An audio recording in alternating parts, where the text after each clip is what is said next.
अस्सलाम वालेकुम, आप देख रहे हैं इनसाइड पाकिस्तान। मैं हूँ मोहम्मद ज़फ़ीर। मुल्क में जारी सियासी, माशी और आइनी बहरान, इस बहरान का नतीजा क्या निकलेगा, कैसे इस बहरान से हम बाहर निकलेंगे। पिछले दिनों हमने देखा कि बड़ी कोशिश की गई, मुज़ाकरात की बातें हो रही थी, डायलॉग की बातें हो रही थी। अब तक डायलॉग भी बेनतीजा साबित हुए और डेडलॉक अब तक बरकरार है। वन डे पोलिंग की बात हो रही है हुकूमत की तरफ से। पाकिस्तान तहरीक इंसाफ भी किसी हद तक इस पर कन्विंस है, लेकिन वो ये चाहते हैं कि 14 मई से पहले या 14 मई को असम्बली डिज़ोल्व की जाए, नेशनल असम्बली, और उसके बाद इलेक्शन की तारीख का ऐलान किया जाए। दूसरी तरफ जो अदालती हुक्म है 14 मई को इलेक्शन कराने का, वो अभी तक बरकरार है। मुज़ाकरात तो हमें कामयाब होते हुए नज़र नहीं आए। अब सुप्रीम कोर्ट क्या फ़ैसला करेगी और क्या तौहीन अदालत लगेगी मौजूदा हुकूमत और उनकी काबीना पे। जिस तरह माजी में हमने देखा कि यूसुफ रज़ा गिलानी साहब को भी घर जाना पड़ा था तौहीन अदालत में।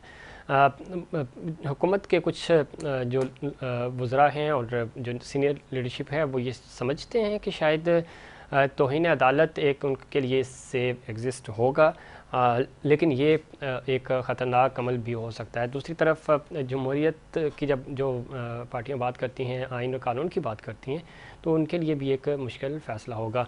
आइन और कानून पर कैसे अमल होगा, किस तरह अमल होगा, और मौजूदा जो सेटअप है वो क्यों इलेक्शंस कराने को तैयार नहीं। और पाकिस्तान तहरीक इंसाफ इस वक्त ये दावा कर रही है कि अगर इलेक्शंस नहीं हुए तो हम आइन और कानून के साथ खड़े होंगे, चीफ जस्टिस के साथ खड़े होंगे और सड़कों पे निकलेंगे। अब ये वो सारी सूरत हाल है जिसकी वजह से मुल्क वैसे ही माशी बहरान का शिकार था, और अब सियासी गैर यकीनी की वजह से और ज़्यादा दलदल में फंसता जा रहा है। इस पूरे अमल से हुकूमत कैसे निकलेगी, संजीदगी का मुजाहरा कर रही है या नहीं कर रही।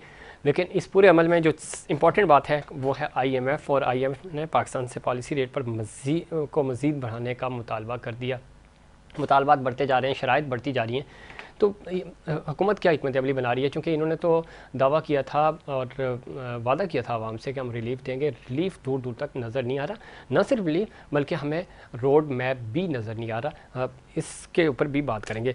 साथ ही साथ इस वक्त जो इम्पोर्टेंट टॉपिक है भारत में, आज हमारे वज़ीर ख़ारजा जनाब बिलावल भुट्टो साहब गए हैं।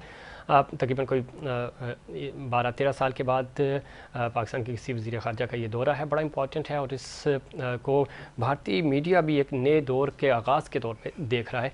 लेकिन इसके ऊपर भी बहुत सारी तनकीद हो रही है अपोजिशन की तरफ से भी।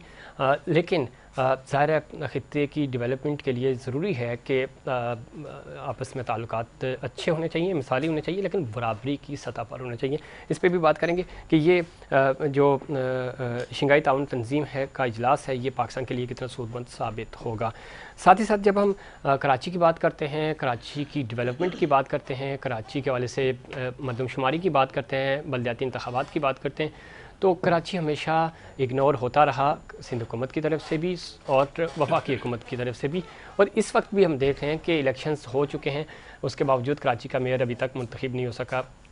कराची को कम गिना जा रहा है या ज़्यादा गिना जा रहा है, कराची के साथ क्यों ज़्यादती हो रही है। वो कराची जो पूरे मुल्क को पालता है, जो सूबे को 95% रेवन्यू जनरेट करके देता है, वफाक को 60% रेवन्यू जनरेट करके देता है, लेकिन वो शहर आज भी लावारिस क्यों है। इन तमाम इश्यूज़ पे बात करेंगे। स्टूडियो में हमें ज्वाइन किया है मोहतरमा मसरत न्याज़ी साहिबा ने, सीनियर रहनुमा हैं, पाकिस्तान पीपल्स पार्टी की नुमाइंदगी कर रही हैं। न्याज़ी साहिबा खुशामदीद कहते हैं आपको शो में। उनके साथ तशरीफ़ रखते हैं जनाब फयाज़ कायम खानी साहब, सीनियर रहनुमा MQM पाकिस्तान। फयाज़ साहब खुशामदीद कहते हैं आपको भी शो में। और थोड़ी देर में हमें अदील अहमद ज्वाइन करेंगे, MP हैं, पाकिस्तान तहरीक इंसाफ की नुमाइंदगी करेंगे, और उनको भी शो में खुशामदीद कहेंगे। मसरत न्याज़ी साहिबा, बहरान है, ज़ाहिर है इस वक्त हम देख रहे हैं माशी बहरान तो था ही, सियासी बहरान भी अपनी जगह, लेकिन अब एक आइनी बहरान है। अदलिया और पार्लियामेंट आमने सामने है। किस तरह देखती हैं ये सारी चीज़ें? माजी में भी हमने देखा इसका तजर्बा, और आपका तो बड़ा तल्ख तजर्बा है, ख़ुद मुस्लिम लीग नून का भी बड़ा तल्ख तजर्बा रहा कि अदालतों ने वज़ीर-ए-आज़म को घर भेजा, और ये कोई अच्छी प्रैक्टिस नहीं है, और वही चीज़ आज फिर होने जा रही है। किस तरह देखती हैं आप इसको? बिस्मिल्लाहिर्रहमानिर्रहीम। सफ़ीर भाई, देखें, बात दरअसल ये है कि मुल्क में सियासी, आइनी और माशी बहरान ज़रूर है, लेकिन उस बहरान को बेहतर किया जा सकता है जितने स्टेक होल्डर हैं वो मिलकर बैठें और दूसरी बात ये कि जब भी कोई इदारा अपनी हद से तजावुज़ करता है तो यकीनी बात है उसमें जो ना इदारे का भी नुकसान होता है और उसमें मुल्क का भी नुकसान है। तो मैं समझती हूँ इदारे भी अपने हुदूद में रहें तो ज़्यादा बेहतर है। और जहाँ तक सियासी बात है, जहाँ भी देखें अभी भी पीडीएम के साथ पीटीआई के लोग बैठे, तो मैं समझती हूँ उसको और बेहतरी की ज़रूरत है, उसमें बैठा जा सकता है। और ये नहीं है कि सिर्फ इलेक्शन ही इलेक्शन बैठ कर उसका मसले का हल किया जा सकता है, ना कि जो है ना वो कंटेनर पे हो, सड़कों पे हो। मतलब इस तरह से मुल्क के अंदर मज़ीद कशीदगी खुदा न खास्ता बढ़ सकती है, खुदा न खास्ता हालात ख़राब हो सकते हैं, कशीदा हो सकते हैं। जिस तरह के आज जो हुआ है मैं समझती हूँ उसकी मैं मजम्मत भी करती हूँ और मैं अपने जो मेरी पाक फ़ौज के जवान शहीद हुए हैं उनको भी सलाम पेश करती हूँ। और साथ के साथ जो नहते असातिज़ा पे गोलियां बरसाई गई और उन्हें शहीद किया गया, मैं उसकी भी मजम्मत करती हूँ। बिल्कुल मजम्मत होनी भी चाहिए और हम भी इस चीज़ की मजम्मत करते हैं। फयाज़ कामहानी साहब, किस तरह देखते हैं मामलात कौमी सियासत की? जब हम बात करते हैं कौमी सियासत इस वक्त कुर्सी बचाने इक़्तिदार दोबारा कैसे मिलेगा, कितना हिस्सा मिलेगा, ये जंग चल रही है। और इस जंग के अंदर इग्नोर हो रहा है आम आवाम और ख़ास तौर पे वो तबका जिसकी पहले ही कोई नहीं सुनता था, और सबसे ज़्यादा इग्नोर हो रहा है वो शहर जिसमें हम और आप बैठे हुए हैं। क्या वजह है कि अवामी तरजीहात ही नहीं मौजूदा हुकूमत की, और वादा ये किया गया था कि हम रिलीफ देंगे आपको, और आप इसी रिलीफ के नाम पे और आपके जो बेसिक मुतालबात थे उनको बुनियाद बना के आपने पीटीआई की हुकूमत छोड़कर इसमें गए थे। 1 साल इसको भी हो गया, क्या खोया क्या पाया, और क्या नज़र आ रहा है आपको कि कुछ आपको रोड मैप नज़र आ रहा है? बज़ाहिर हमें तो नज़र नहीं आ रहा, ना हुकूमत के पास कोई रोड मैप है। ज़फ़ीर भाई, बात इसमें यह है कि अगर हम पिछले 1 साल का पूरा तज्ज़िया करें, तमाम हालात को एनालाइज करें, तो हमें ख़ुद नज़र आ जाएगा जी कि पूरे साल में एक दिन भी सुकून का नहीं गुजरा है। ठीक है, सियासी माशी अनस्टेबिलिटी एक दिन के लिए भी जो है कोई सुख का सांस किसी ने नहीं लिया है। ठीक है, अब अदालती बुरहान मज़ीद खड़ा हो गया है। अब अदालती बुरहान हमारी समझ से बालातर ये बात कि लाखों मुकदमात अदालतों में ज़ेर इल्तिवा है, 50,000 से ज़्यादा मुकदमात तो सुप्रीम कोर्ट के अंदर है। पिछले 6 महीने से सुप्रीम कोर्ट जो है वो चंद मुकदमात के इर्द गिर्द ही घूम रही है। ठीक है, जिन लोगों के प्राइवेट लोगों के जिनके केसेस पड़े हुए पेंडिंग में, वो अब सालों से इंतज़ार कर रहे हैं। मैं आपको एक मिसाल दे दूँ, लाखों करोड़ों लोगों का एक मसला था बल्दियाती इख्तियारात के हवाले से 140A, सही 3.5 साल तक पेंडिंग पड़ा रहा सुप्रीम कोर्ट के अंदर। सुप्रीम कोर्ट ने उठा के नहीं देखा। आज अगर सुप्रीम कोर्ट ये कहती है कि जी हमारे ऑर्डर को जो है इम्प्लीमेंट नहीं किया जा रहा, तो मैं सुप्रीम कोर्ट को याद दिला दूँ आपके रेफरेंस से कि 1 फरवरी 2022 को आपने ही हुक्म किया हुआ है कि 140A को इम्प्लीमेंट करे सिंध गवर्नमेंट, बल्दियाती इदारों को सियासी, माली और इंतज़ामी इख्तियारात दे। सिंध गवर्नमेंट, सिंध असेंबली इस तरह की कानून साजी करे कि 140A उसकी रूह के मुताबिक इम्प्लीमेंट हो सके। तो उसमें तो ये ऑर्डर है सुप्रीम कोर्ट का। सर बिल्कुल है, उसके रूह के अच्छा, सुप्रीम कोर्ट को अपने ऑर्डर इम्प्लीमेंट नहीं हो रहा है, क्यों नहीं उसको ख्याल आ रहा है? क्यों नहीं ख्याल आ रहा उसको कि भाई मेरा ऑर्डर इम्प्लीमेंट नहीं हो रहा? आज अगर एक इलेक्शन के ऊपर, वो मई की 16 के किस साल को इलेक्शन है? 14 मई का इलेक्शन है।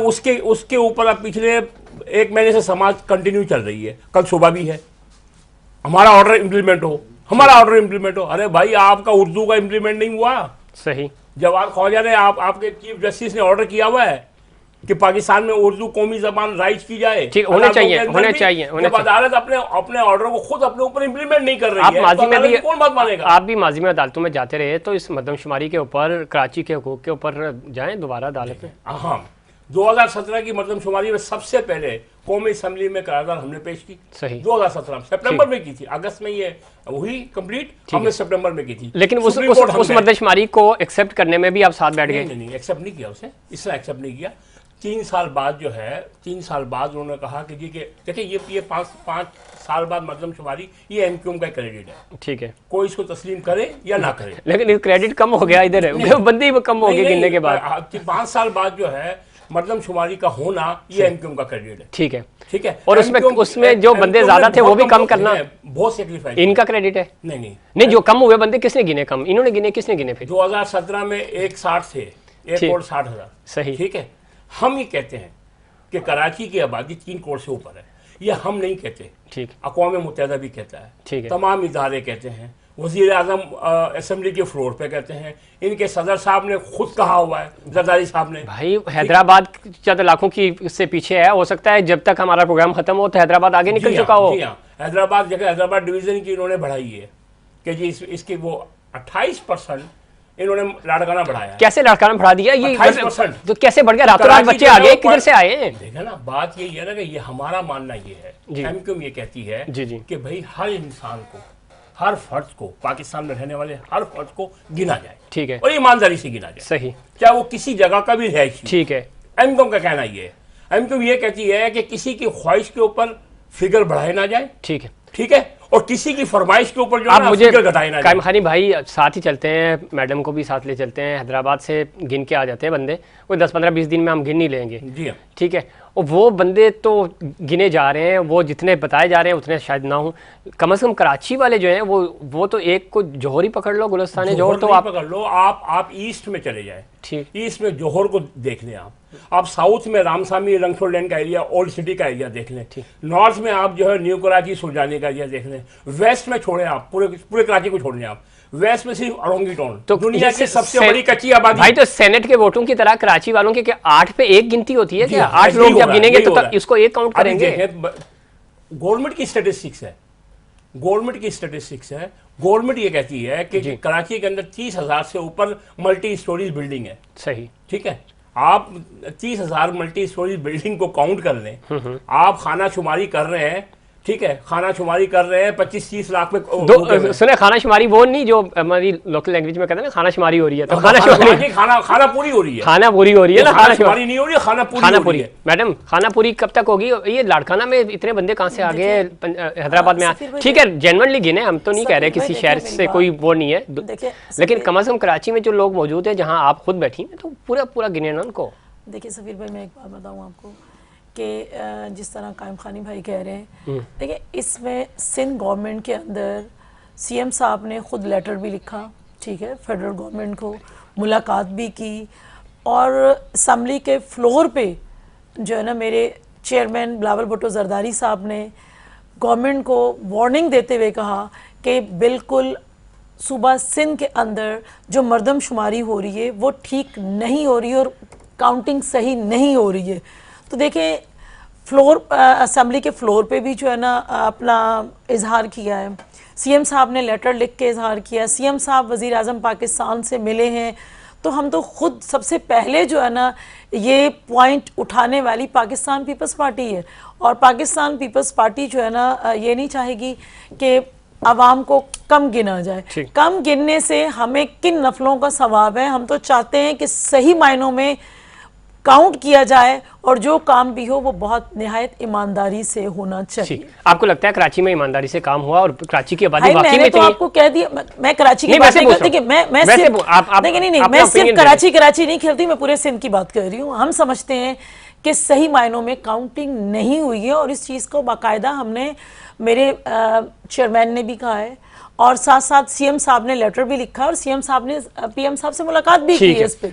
ले फयाज भाई, देखिए आप खामखा नाराज हो रहे हैं अपने इत्तेहादियों से। पीपल्स पार्टी का चले, बाकी कौम परस्तों को छोड़ दें, ठीक है, उनका तो कोई म्यार ही नहीं है, सही, ठीक है, वो तो पीपल्स पार्टी नहीं है, तो आप इल्जाम लगा रहे हैं, क्यों म्यार नहीं है? जो म्यार से मुराद मेरी ये है कि जितने भी उन्होंने सिंध में, जितने भी सिंध के जो कॉम्प्रेस है ना, वो इस वक्त सारे के सारे पीपल्स पार्टी के पेरोल पे हैं। अच्छा, बड़ी बात कर रहे हैं, पेरोल पे, ठीक है, वो तो इनके खिलाफ जंग लड़ते हैं, इनको सबसे ज्यादा। पीपल्स पार्टी इशारा करती है तो वो जाली डोमिसाइल पे खड़े हो जाते हैं, पीपल्स पार्टी इशारा करती है तो वो मरदमशुमारी पे खड़े हो जाते हैं, पीपल्स पार्टी इशारा करती है तो वो के फॉर पे खड़े हो जाते हैं। इशारों पे होते हैं। अच्छा, बात सिर्फ इस पे ये, मेरी बात समझिए। अच्छा, ये भी इशारों पे चलते हैं। देखिए ये टेक्निकल मसला है, पीपल्स पार्टी का इनका दावा ये है कि जी कराची भी सिंध का हिस्सा है। ठीक है, बिल्कुल है, ठीक है कुछ जी, किसने कहा नहीं है? मैं भी मान लेता हूँ कराची सिंध का, ठीक है, हैदराबाद भी सिंध का हिस्सा है, आप नहीं मानते? मीरपुर खास भी, नवाब शहरी सिंध भी सिंध का हिस्सा सर दारुल खुलाफा है सिंध का, क्या बात हमें मालूम है, हमें मालूम है। अच्छा, मालूम है लेकिन मानना नहीं है। मान नहीं रहे। ठीक है, मानना नहीं मान लेते हैं, मान लेते हैं, मान नहीं लेते, मानना है आपको। सुने एक पीपल्स पार्टी के किसी भी सफे अव्वल का, सफे दोयम का, किसी एक लीडर का बयान दिखा दे आप मुझे जिन्होंने कराची के ऊपर मर्दमशुमारी में कोई बयान दिया हो। देखिए मेरी बात सुने, कराची देखिए नहीं कायम खानी भाई गलत बात कर रहे हैं, बिल्कुल गलत कर रहे हैं। देखिए क्यों नहीं बोल रहे? आपसे ज्यादा इनके मेंबर हैं, ज्यादा मेंबर है, उन सबके घर कराची में है, क्या बात कर रहे हैं? ओनरशिप है यार कराची की, ये कराची को ऑन करते हैं, की बात कर रहे हैं, सिंध हुकूमत की पूरी कैबिनेट के घर, हैदराबाद अलग है, ये कहोगे तो लिसानियत ना फैलाओ प्लीज आप। एक मिनट बात सुनो, मैं जो एक सिंपल सा एक फार्मूला दिया, सही, एक फिनोमिना, किसी भी पीपल्स पार्टी के सफे अव्वल की लीडरशिप में से छोड़ जाएं, सफे सेकंड टीयर्स में से किसी एक लीडर का बयान बता दें जिसने कहा हो कराची की मर्दमशुमारी गलत हो रही है। देखिए मैं इस पे कमेंट जल्दी करें, फिर शाहनवाज जदूर साहब नहीं देखिए एक मिनट, कायम खानी भाई जो बात कर रहे हैं बिल्कुल गलत कह रहे हैं। अच्छा। बिलावल भुट्टो जरदारी साहब कौन है? इस पार्टी के लीडर हैं, उन्होंने कहा सीएम साहब कौन है? इस आपके सूबा सिंध के सीएम है। अगर इन्होंने अब ये कहेंगे कराची कराची तो फिर लिसानियत वाली काम ना करें, पूरे सूबा सिंध की बात की है, हैदराबाद कराची सिंध से बाहर नहीं है। ये एक चीज और मैं कायम खानी भाई को शायद नहीं पता, कराची की ओनरशिप लेते हैं, तमाम लोगों के घर कराची में मौजूद है, तो कराची आपको क्या एतराज है? क्यों नहीं ऑन करेंगे? ओनरशिप लेने के लिए हर आदमी तैयार है, तो फिर और क्या? आप यही तो कह रहे हैं नहीं ले रहे, ओनरशिप ले रहे हैं। आप जो है ना कराची के दावेदार सब हैं, ठीक, कराची के नहीं, पूरे हम सिंध के पूरे दावेदार हैं, हम सिर्फ कराची नहीं खेलते, वो कराची शाहनवाज जदून दावेदार तो सभी हैं। चले पाकिस्तान तहरीक इंसाफ से भी पूछ लेते हैं। शाहनवाज जदून साहब ने हमें ज्वाइन किया, सीनियर रहनुमा पाकिस्तान तहरीक इंसाफ से। जदून साहब खुश आमदीद कहते हैं आपको शो में। बेसिक तो इस वक्त सारा मुल्क की सियासी सूरत हाल आपके सामने ही है, लेकिन कराची को कम गिना जा रहा है, उसके ऊपर आप भी ज़बरदस्त कैंपेन चला रहे हैं। MQM एक अरसे से बात कर रही थी, जमात इस्लामी कर रही है, ये मामला है क्या सर? कराची सुकड़ता जा रहा है, हैदराबाद फैलता जा रहा है, बाकी शहरों की आबादी बढ़ती जा रही है, और कराची में जब आप ट्रैवल करते हैं, निकलते हैं, तो आबादी है हर तरफ। जदून साहब। हाँ, बिस्मिल्लाहिर्रहमानिर्रहीम। सफीर भाई बहुत बहुत शुक्रिया। अभी मैं ये अपनी बहन और भाई की गुफ्तगू सुन रहा था, ये वही वाली मैच है कलीमुल्ला ये पीपल्स पार्टी और MQM दोनों एक हैं, ये आपस में क्यों लड़ रहे हैं? देखिए बात है सर, वोट लेने इन्होंने 3, 4, 6 महीने के बाद बात ये है कि ये क्यों लड़ रहे हैं। जब वक्त होता है अजान देने का, उस वक्त तो अजान देते नहीं है। जी। अभी एतमाद का वोट था तो MQM ने वहाँ वजीर आजम शहबाज शरीफ को एतमाद का वोट दिया कि वजीर आजम शहबाज शरीफ बेहतरीन काम कर रहे हैं। ठीक, तो या इनको उस वक्त ये मर्दमशुमारी याद नहीं थी कि कराची की आबादी को कम गिना जा रहा है, कराची के लोगों के साथ जुल्म हो रहा है। आप मुझे ये बता दें कि इन्हीं का सेनेटर, उन्होंने नादरा को एक लेटर लिखा था कि मुझे डेटा दिया जाए कराची का। ठीक है, तकरीबन 1,91,00,000 लोगों का डेटा दिया गया इनको कि जिनके CNIC बनी हुई है या बेफाम बने हुए हैं। सही सफीर भाई, बात अंदाजा आप इस चीज से लगा ले कि मैं MPA हूँ, मुंतखब नुमाइंदा हूँ अपने हल्के का। जी बिल्कुल। मेरे घर पे मर्दमशुमारी वाले नहीं आए। 4 मरतबा DC के अमानी को फोन कर चुका हूँ, तो उसके बाद जब भेजा बंदा आया तो उसने कहा कि सॉरी सर आप जेल में थे, क्योंकि जाहिर है इन्हीं PDM और इन्होंने जो तहरीक इंसाफ के खिलाफ जो इंतकामी कार्रवाइयां शुरू की हुई हैं और सियासी वर्करों को जेल में डाल रहे हैं। तो मैंने कहा कि मैं जेल में था, मेरे घर वाले जेल में तो नहीं थे ना, मेरे घर में मैं तो यही मौजूद थे। तो इसी तरह मैंने मालूम किया जो पूरा हमारा महल्ला है जहां मेरी रिहाइश है, पूरे महल्ले में मर्दमशुमारी वाले नहीं आए थे। पूरे कराची के साथ एक तासुबाना रवैया रखा गया। मेरी बहन बोल रही है हम पूरे सिंध की बात करते हैं, हम ये नहीं कहते हैं कि लड़काना की आबादी कम की जाए या शक्कर की आबादी ज्यादा की जाए। बात है कि जो एक्चुअल आबादी है उसे शो की जाए। ठीक है, कराची एक इंटरनेशनल सिटी है, यहाँ इतने ज्यादा मजा नहीं है कि अगर एक बंदा आया हुआ है यहाँ पर, उसके 4 महीने हो गए, 5 महीने हो गए, वो कराची का पानी इस्तेमाल कर रहा है, कराची का सीवरेज के निज़ाम को इस्तेमाल कर रहा है, कराची के ट्रांसपोर्ट को इस्तेमाल कर रहा है, कराची की बिजली इस्तेमाल कर रहे हैं, गैस, तो जाहिर है जब आबादी सही गिनी जाएगी तो उस हिसाब से ये शाहनवाज अब्दुल साहब, ये बड़ा इंपॉर्टेंट पॉइंट आपने उठाया। ये बड़ा इंपॉर्टेंट पॉइंट है कि वो विजिटर्स जो टेम्परेरी यानी 4, 6, 8 महीने या साल तक रुकते हैं, उनको तो गिना ही नहीं जाता, नंबर 1। और कराची इस तरह के डेली बेसिस पे हज़ारों के हिसाब से बल्कि लाखों के हिसाब से लोग ट्रैवल कर रहे होते हैं, जा रहे होते हैं, अंदरूनी शहर सफ़र कर रहे होते हैं। इस पर मज़ीद बात करेंगे। और डेटाबेस क्यों नहीं मैनेज किया जाता, गिनती क्यों नहीं होती डेली बेसिस के हिसाब से? जब हम अगर हम बस स्टैंड पे जाएं या रेलवे स्टेशन पे जाएं, हवाई स्टेशन पे जाएं, तो हमें पता चलता है कि जो लोग हैं, जो ट्रैवलिंग है वो कराची में कितनी ज़्यादा है, लेकिन वो उनका स्टे कितना होता है, वो यहाँ की चीज़ें इस्तेमाल करते हैं, क्या उनके लिए हुकूमत सिंध और हुकूमत पाकिस्तान क्या हिकमत अमली बनाती है? फिर जो लोग यहाँ मुकीम हैं, साल साल रहते हैं, उनके लिए क्या है? और वो जो परमानेंट यहाँ रह रहे हैं उनके लिए क्या है? तो ये सारी चीज़ें वो हैं जो नए सिरे से मुरतब करनी है ताकि कराची का जो हक़ है सही मानों में वो उसको मिल सके। इस पर बात करेंगे, लेकिन उससे पहले कमर्शियल ब्रेक।